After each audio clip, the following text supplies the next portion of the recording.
belajar tentang materi akuntansi dasar untuk kompetensi dasar yang ketiga, yaitu prinsip-prinsip dan konsep dasar akuntansi. Ada beberapa hal yang akan kita pelajari pada pertemuan kali ini.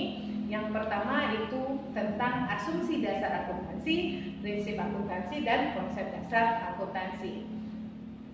Apa itu asumsi dasar akuntansi? Asumsi dasar akuntansi dianut dan dilaksanakan dalam penyelenggaraan pencatatan suatu organisasi.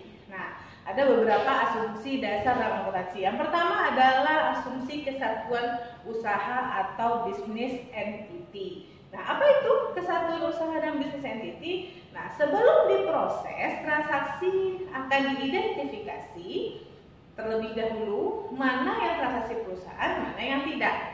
Apabila hasil dari identifikasi tersebut menunjukkan bahwa transaksinya itu adalah transaksi perusahaan, maka transaksi itu akan diproses lebih lanjut.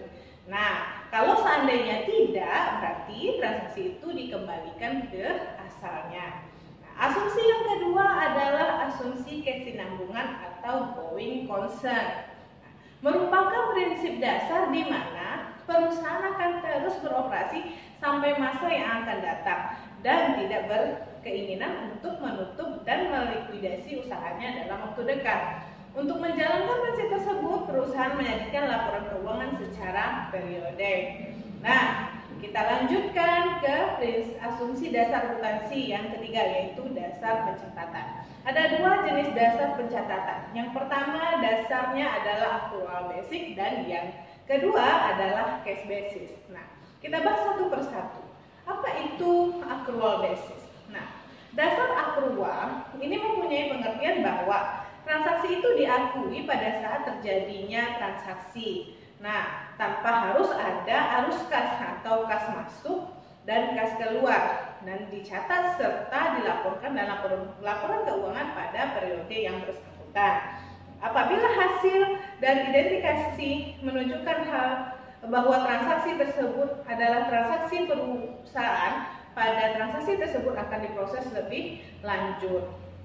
Nah, kemudian apa bedanya dengan cash basis? Nah, cash basis ini dijadikan dasar penentuan saat pengakuan adalah aliran kas.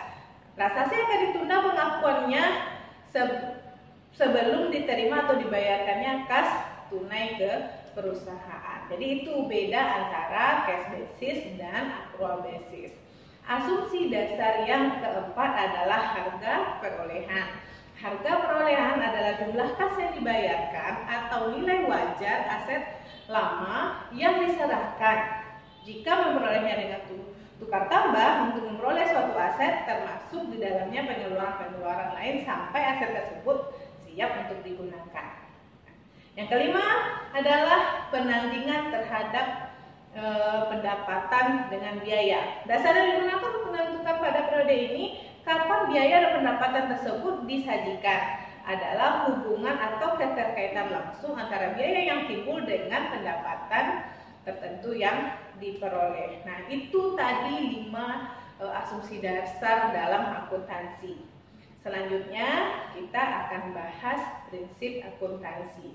Nah, prinsip akuntansi juga ada 5. Ada prinsip biaya historis, prinsip pengakuan pendapatan, prinsip mempertemukan, prinsip konsistensi, dan prinsip pengungkapan penuh. Kita bahas satu persatu prinsip biaya historis.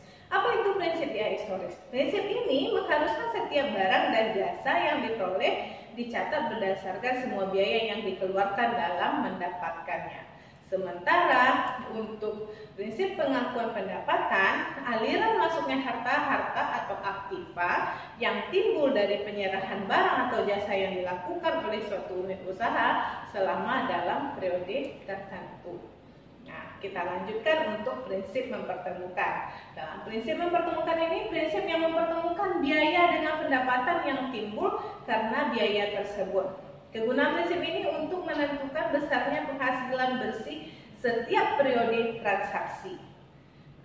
Prinsip selanjutnya adalah prinsip konsistensi. Nah, Prinsip konsistensi, suatu metode dan prosedur yang digunakan dalam proses akuntansi harus diterapkan secara konsisten dari tahun ke tahun dengan tujuan agar laporan keuangan dapat dibandingkan dengan tahun-tahun sebelumnya. Nah, ini adalah prinsip yang terakhir. Prinsip pengungkapan penuh. Prinsip yang menyajikan informasi lengkap dalam suatu laporan keuangan. Informasi yang disajikan tersebut merupakan suatu ringkasan dari transaksi-transaksi dalam suatu periode dan juga saldo-saldo dari rekening tertentu. Nah, itu untuk prinsip-prinsip akuntansi. Kita next, ini adalah konsep dasar akuntansi. Yang pertama adalah konsep entitas usaha. Dalam hal ini, harta atau kekayaan perusahaan dipisahkan dari harta atau kekayaan pemiliknya. Semua setoran modal pemilik pada perusahaan dicatat sebagai tambahan modal perusahaan. Jika ada penarikan atau pengambilan kekayaan oleh pemiliknya, maka itu dicatat sebagai pengurangan modal dengan nama prive. Nah, itu untuk konsep entitas usaha.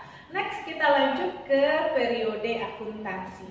Dalam penerapan konsep ini diperlukan ada dua alasan, yaitu yang pertama adalah gambaran yang lengkap dan tepat mengenai kesuksesan suatu perusahaan. Dan yang kedua, perlu informasi akuntansi secara periode. Konsep yang ketiga adalah pengukuran dalam nilai uang. Adanya daya beli dalam hal ini rupiah diasumsikan tidak berubah dalam akuntansi konvensional. Hal yang perlu diperhatikan dalam periode di mana terjadi fluktuasi yang besar dalam nilai rupiah, yaitu informasi akuntansi tidak sensitif terhadap perubahan dan nilai uang menjadi kurang relevan untuk berbagai tujuan dalam pengambilan keputusan. Yang terakhir adalah harga pertukaran. Seluruh aktiva yang diperoleh harus tetap menunjukkan harga semula. Nah, harga aktiva yang tercantum dalam laporan keuangan mengalami perubahan yang disebabkan oleh waktu, masa manfaatnya, dan penggunaan aktiva dalam rangka memperoleh pendapatan perusahaan. Jadi sampai di sini dulu untuk pembahasan kita pada pertemuan kali ini. Sampai jumpa pada pertemuan berikutnya.